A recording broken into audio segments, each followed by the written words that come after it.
Konnichiwa minasan, o genki desu ka? J'espère que vous allez bien. Et pour ce nouveau Kanji-bun, voyons l'idéogramme du navire ou du bateau. Enfin bref, avant d'en dire plus, intro.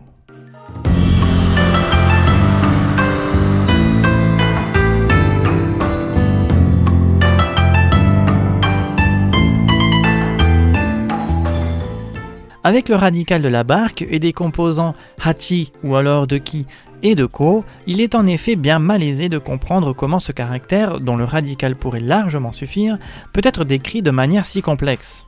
Plus précisément, le radical fune désignerait tout ce qui est barque et bateau, ainsi associé au kanji de l'embouchure, et qui peut décrire parfois de l'eau stagnante au pied d'une colline.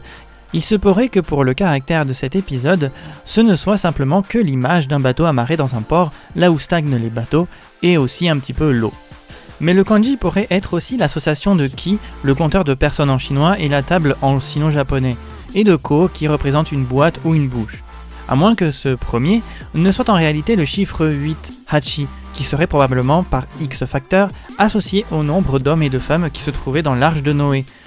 Ko désignant alors les personnes présentes, c'est-à-dire Noé, sa femme, ses 3 fils et leurs femmes.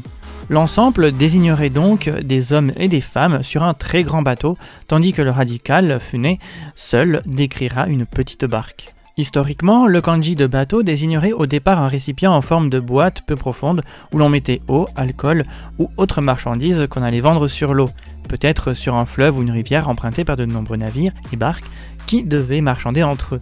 Ces sortes de coques étaient alors faites de bois ou de bambou pour pouvoir faire embarquer des marchandises comme des personnes. Chose dont je n'ai pas parlé, c'est que le kanji de navire, qu'on prononce haku, signifie aussi bateau, mais dans le sens où le bateau est grand, alors que fune désigne plutôt un moyen bateau à pagaie ou à rame. On nommera d'ailleurs les grands vaisseaux les senpaku pour exprimer l'immensité de ces navires en combinant les deux mots. Ce qui, de ce fait, réfuterait donc la légende comme quoi ils avaient eu connaissance de l'arche de Noé pour décrire le bateau. Voilà, cet épisode est déjà terminé, j'espère qu'il vous aura plu et vous en aura appris plus. N'hésitez pas à commenter, partager, liker et à vous abonner si ce n'est déjà fait. Sur ce, je vous dis à la prochaine et matane.